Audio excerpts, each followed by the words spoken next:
Página 1.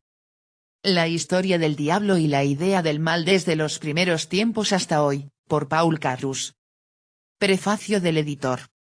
Antes de pasar a la riqueza de imágenes que Paul Carus reunió para este libro, considere el extraño caso de un ateo que creía en el diablo. Paul Carus, 1852-1911, que escribía a principios de siglo, una época en que los científicos predicaban contra la religión con fervor evangélico, dedicó sus energías a allanar un camino intermedio en el que tanto la ciencia como la religión pudieran progresar.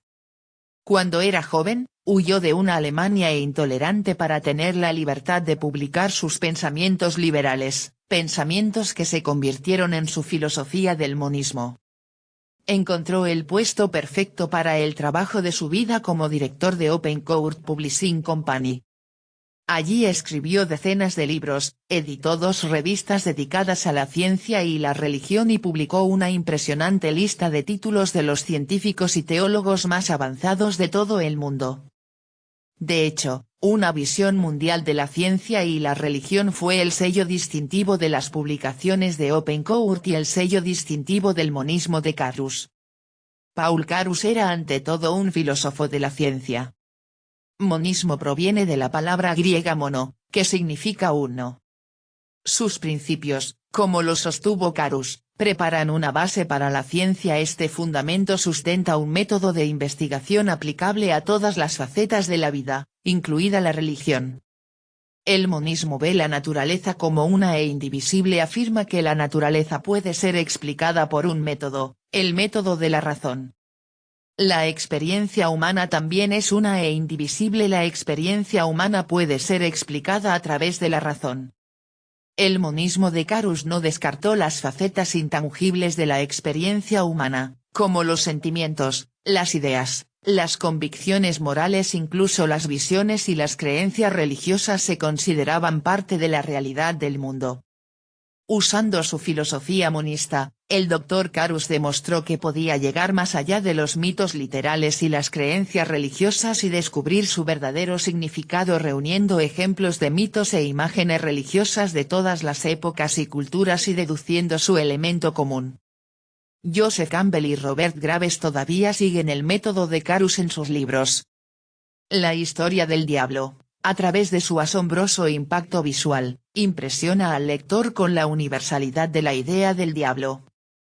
De hecho, el Dr. Carus muestra que la idea de Evil se desarrolló paralelamente a la idea de Dios. Al igual que Dios, el diablo simbolizaba una parte real de la experiencia humana. Tanto Dios como el diablo fueron institucionalizados y personificados.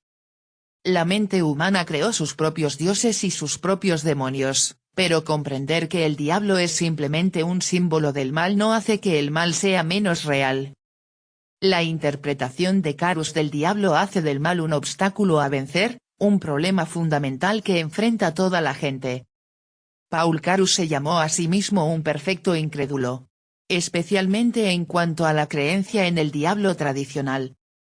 Quería que sus lectores entendieran que él creía, después de todo, en la realidad del diablo en el sentido de que el mal es una presencia real en el mundo.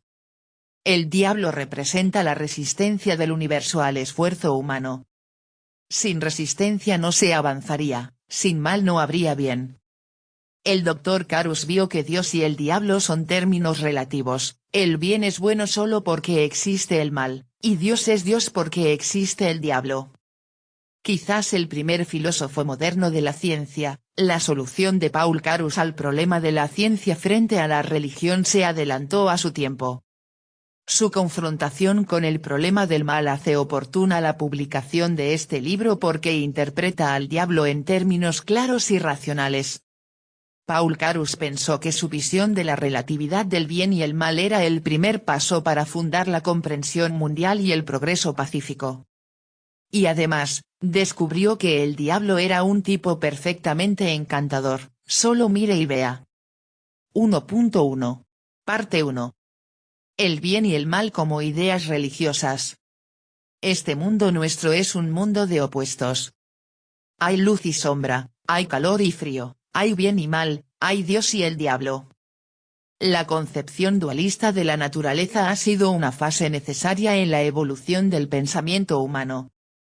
Encontramos las mismas opiniones sobre los buenos y los malos espíritus que prevalecen entre todos los pueblos de la Tierra al comienzo mismo de esa etapa de su desarrollo que, en la fraseología de Tylor, se llama comúnmente animismo. Pero el principio de unidad domina el desarrollo del pensamiento. El hombre trata de unificar sus concepciones en un monismo consistente y armonioso. En consecuencia, mientras que la creencia en los buenos espíritus tendía a la formación de la doctrina del monoteísmo, la creencia en los malos espíritus conducía naturalmente a la aceptación de una sola deidad malvada suprema, concebida como encarnación de todo lo que es malo, destructivo e inmoral. El monoteísmo y el monodiabolismo, ambos originados simultáneamente en las tendencias monistas de la evolución mental del hombre, juntos constituyen un dualismo que para muchos sigue siendo la concepción del mundo más aceptable. Sin embargo, no es el objetivo final de la filosofía humana. Tan pronto como los pensadores de la humanidad se dan cuenta del dualismo implícito en esta interpretación del mundo, la tendencia se manifiesta de nuevo hacia una concepción superior, que es una visión puramente monista. ¿Eliminará el monismo la idea del diablo para hacer de Dios el uno y el todo? ¿O abolirá tanto a Dios como al diablo, para dejar lugar solo a un mundo de materia en movimiento? Será el futuro de la humanidad, como profetiza M. Guyau, un periodo en el que la religión desaparecerá y dará paso a la irreligión. Aquellos que no aprecian la misión del dualismo en la evolución del pensamiento humano, y solo saben que sus doctrinas son insostenibles, naturalmente esperan que el futuro de la humanidad sea irreligioso, y hay librepensadores que declaran que el ateísmo reemplazará todas las diferentes concepciones de Dios. Pero esto no es probable. Las tendencias monistas de la época no destruirán, sino que purificarán y elevarán la religión. El animismo del salvaje es una etapa necesaria de la evolución mental del hombre, aparece como un error para el hombre más desarrollado de un periodo medio civilizado, pero el error contiene una verdad que naturalmente se desarrolla en una concepción más perfecta del mundo circundante. Del mismo modo, las ideas religiosas de la actualidad son símbolos. Tomados en su sentido literal, son insostenibles, pero entendidos en su naturaleza simbólica son semillas de las que crecerá una concepción más pura de la verdad. Las tendencias del pensamiento filosófico que prevalecen hoy conducen a una concepción positiva del mundo, que reemplaza los símbolos por declaraciones de hechos y trae consigo no una negación de las alegorías religiosas sino una concepción más profunda y correcta. Un estado de irreligión en el que la humanidad adoptaría y enseñaría públicamente una doctrina del ateísmo es imposible.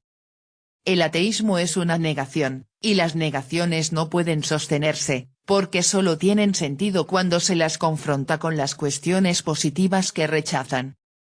Sin embargo, nuestra actual visión antropomórfica de Dios, llamada brevemente antropoteísmo, que por regla general lo concibe como un ser individual infinitamente grande, tendrá que ceder ante una visión superior en la que entenderemos que la idea de un Dios personal es un mero símil. Dios es mucho más que una persona. Cuando hablamos de Dios como persona, debemos ser conscientes del hecho de que usamos una alegoría que, si se toma literalmente, solo puede menospreciarlo. El Dios del futuro no será personal, sino suprapersonal. Pero, ¿cómo alcanzaremos este conocimiento del Dios suprapersonal? Nuestra respuesta es, con la ayuda de la ciencia. Sigamos en religión el mismo camino que recorre la ciencia, y la estrechez del sectarismo se desarrollará en una amplia religión cósmica que será tan amplia y verdaderamente católica como lo es la ciencia misma. Los símbolos no son mentiras, los símbolos contienen la verdad. Las alegorías y las parábolas no son falsedades, transmiten información, además, pueden ser entendidos por aquellos que aún no están preparados para recibir la pura verdad. Así, Cuando en el progreso de la ciencia los símbolos religiosos sean reconocidos y conocidos en su naturaleza simbólica, este conocimiento no destruirá la religión sino que la purificará y la limpiará de la mitología. Definimos a Dios como esa presencia autoritativa en el todo, que impone una conducta moral definida. Dios es ese algo que constituye la armonía de las leyes de la naturaleza. Dios es la necesidad intrínseca de las matemáticas y la lógica. Dios sobre todo es lo que la experiencia nos enseña a ser los rasgos inalienables de la rectitud, la justicia, la moralidad. Esta presencia es a la vez inmanente y trascendente. Es inmanente como característica constitutiva de la ley que impregna el universo. Es trascendente, pues es la condición de todo orden cósmico posible y en este sentido es supercósmico y sobrenatural. No decimos que Dios es impersonal, porque la palabra impersonal implica la ausencia de las características que constituyen la personalidad. Implica vaguedad, indefinición y falta de carácter. Sin embargo, Dios, tal como se manifiesta en el orden del universo, es muy definido. No es vago, pero posee cualidades bastante marcadas. Él es tal como es y no diferente. Su ser es universal, pero no indeterminable.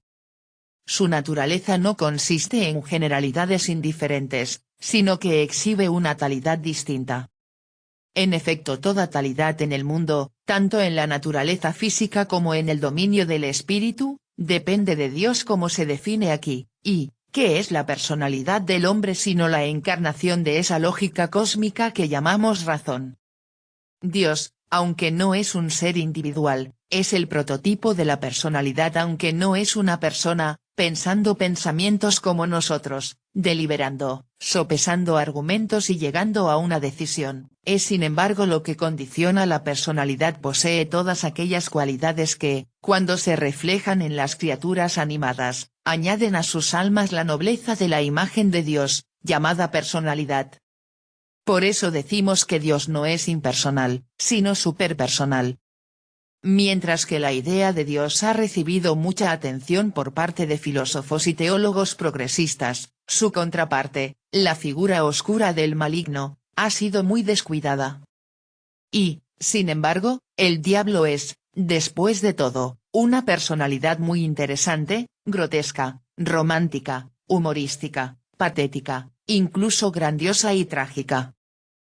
Y si tenemos que declarar que la idea de Dios es un símbolo que significa una presencia real en el mundo de los hechos, ¿no deberíamos esperar que la idea del diablo también represente una realidad? Es casi imposible agotar el tema, ya que se necesitarían muchos volúmenes para escribir una historia aproximadamente completa de la demonología. En consecuencia, debemos limitarnos a esbozar simplemente algunos de los rasgos más sobresalientes del desarrollo de la creencia en el diablo y la naturaleza de la idea del mal. Página 26.